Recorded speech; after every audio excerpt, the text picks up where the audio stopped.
Loretta Hunt here with showdown.com. I am speaking to Gina Carano, who faces Kelly Kobald Gavin on October 4th at EliteXC's event at the BankAtlantic Center in Sunrise, Florida. That is a mouthful. I know, that whole thing was a mouthful. But we want to get it out.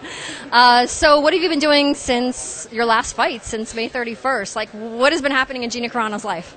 My life has been pretty mellow. I've just kind of, I didn't want to completely go off the wagon. I don't even know what that means, but I didn't want to get too extreme like I do in my other, after my other fights, And so I've kept a balanced life, try to get a little bit healthy and and then start training. I've done some autograph signings here and there, and just try to get myself organized. I like to bury my head after my fights because you got a bunch of people coming at you, and it's just kind of a little overwhelming for me. I haven't been able to really focus on anything else but fighting, and because those things take focus, and if you're going to start getting into them, you better jump into them with your whole heart. And I haven't really been able to do that. So I've been dabbling here and there with certain things. Maybe an audition here and there, but nothing too extreme. I've got a pretty mellow life right now. I'm just gonna get ready for this fight, and then maybe after this fight, then I'll start. I'm a little bit more organized right now. I had to get myself in a good place where I could actually take calls, and so now I'm able to take them. Can you talk about the differences between training for your last fight and this fight now coming up against Gavin? My last fight was it was no BS. I had to get myself into shape. I had to do what I got to do, and you got this amount of time to do it.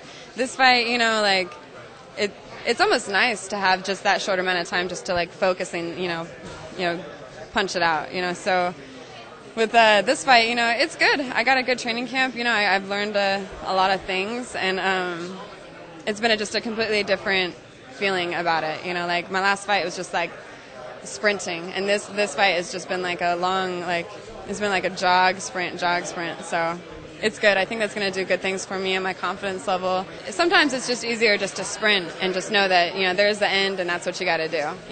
When you spread it out, then it's kind of you get sidetracked and you start thinking too much. And I think I do better all around when I'm not thinking that hard. In July's event, Cristiane, Cyborg, Santos. Obviously, a lot of people right away were like, "That's going to be the big female fight down the road." What were your initial thoughts on watching her and being said, "Okay, I'm one half of the equation of possibly the biggest female fight in history"? She wowed me too, and I'm impressed, and I look forward to it. It gives me something to shoot for, But I'm not going to look past Kelly, I got to get through Kelly first, and that's not going to be an easy fight. So, either way, I'm going to be fighting these girls no matter what. I'm going to be around, and but I look forward to that. It inspired me, and it's nice to have some of that, that pressure or whatever it is, some of those eyeballs looking in Cyborg's direction, so I can share that with someone, because I didn't mean to take this on, the way it happened, and it's just nice that more females are getting recognized, and people love to look at them and watch them. I love it. I'll share it, take it, but you're gonna have to fight me for a certain amount of it.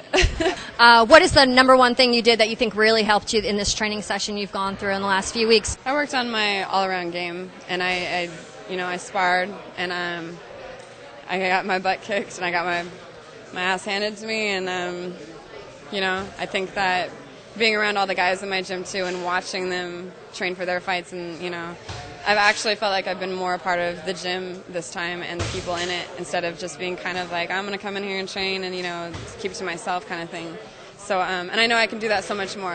I know I can do more, and I know I can do better, and I know I can train harder, and I know I've got so much more to learn. So but it's been a good feeling being a part of something, and the Couture family and Kimmy and Randy. I feel like I'm belonging somewhere right now, and it feels nice. Because I'm not the naturally confident person. I don't really want everybody to look at me all the time, and that's been the case so far in my career. I don't like expressing my opinion. I just kind of keep it to myself, and so all this is it's just building me as a person. It's making me better.